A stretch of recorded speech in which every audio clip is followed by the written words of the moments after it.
Hey everyone, and welcome. Today, we're doing something a little different. A pop quiz all about the incredible world of nature. Think you know your stuff? Well, let's find out. Let's get started. Okay, get ready, science explorers. Here's the deal. We've got 3 rounds of questions lined up to really test your knowledge. I'll ask a question, you think about it for a sec, and then we'll go through the answer. Sound good? So, are you ready to play? All right, round 1. We're kicking things off with living essentials. This is all about the absolute must-haves, the stuff that every single living thing on Earth needs just to stay alive. First question up. What are 2 basic non-living things that all life needs to survive? So think about it. What do you, a tree, and a little beetle all need? I'll give you a moment. So, how'd you do? If you said any 2 of these, you are absolutely right. We've got air, for breathing, water, which is in everything, soil for nutrients, and of course, sunlight for energy. These are literally the building blocks for all life. Awesome start. Okay, let's stick with soil for a minute, because it's way more than just dirt, right? We know it's important, but how do plants and animals use it differently? What do you think? And here's the breakdown. For plants, soil is kind of like an anchor and a pantry all in one. It holds their roots in place and serves up all the nutrients they need. But for animals, it's more like real estate. They use it for protection, a safe place to hide, or even a cozy spot to lay their eggs. Speaking of soil, let's talk about its super important little residents. What is the super important job of earthworms? These guys are the real unsung heroes of the underground world. Yes, earthworms are total soil superheroes. As they wiggle around, they're digging all these tunnels that lets air and water get down to plant roots. And, get this, their waste is like a super-powered fertilizer that makes the soil extra rich and fertile. Seriously, they're amazing. Excellent work on round 1. Let's move on. Round 2, awesome animals with backbones. We're diving into the animal kingdom now, and we're going to look at one of the main ways scientists sort them all out. So, when we sort animals by their skeletons, what are the 2 main groups they're classified into? Imagine you had to split all animals into just 2 big categories based on this one thing. What would they be?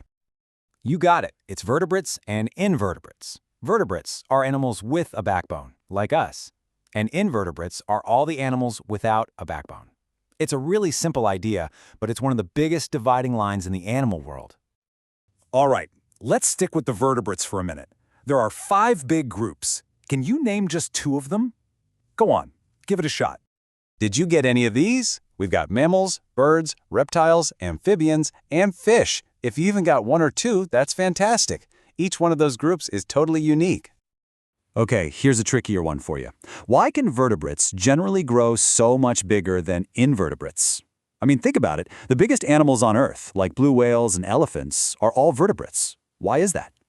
It all comes down to this. Their internal skeletons grow right along with them. An internal skeleton can get bigger and stronger as the animal grows, providing the support needed for a massive body. An external shell just can't do that. It's a huge advantage. Okay, let's talk about one of those groups, amphibians. They have this amazing, unique way they can breathe. It's almost like a superpower. Any guesses what it is? They have a secret power. Check this out. Amphibians can breathe using both their lungs and their moist skin. They can literally pull oxygen right out of the air or water through their skin. That's why they always have to stay damp. If their skin dries out, they're in big trouble. How cool is that? All right, you are crushing this. We're on to our final round. Round 3, incredible invertebrates. We've talked about animals with backbones. Now it's time for the group that makes up most of the animal kingdom, the ones without. So, a lot of invertebrates have a hard outer shell, right? Think about a beetle or a crab. What are the 3 main jobs of that shell? It's like their own personal suit of armor. A shell is like armor. First, it protects all their soft internal organs. Second, it gives their body structure and a place for muscles to attach. And third, it's waterproof, so it stops them from drying out. Pretty useful. Okay, here it is, the last question of the quiz. Having a hard shell sounds great, but there's one big disadvantage. It doesn't grow. So what's the problem when the animal inside does grow?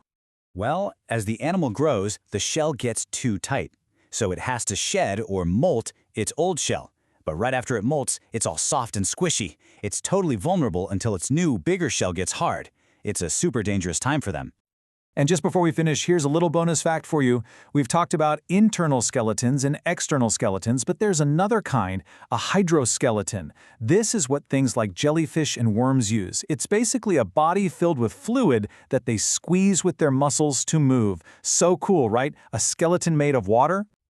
And that's it. You did an amazing job on our pop quiz. We covered what all living things need, the huge difference between vertebrates and invertebrates, and all the crazy kinds of skeletons out there. The natural world is just packed with amazing things. So I'll leave you with this question. What other incredible animal facts can you discover today? Thanks for playing along with me.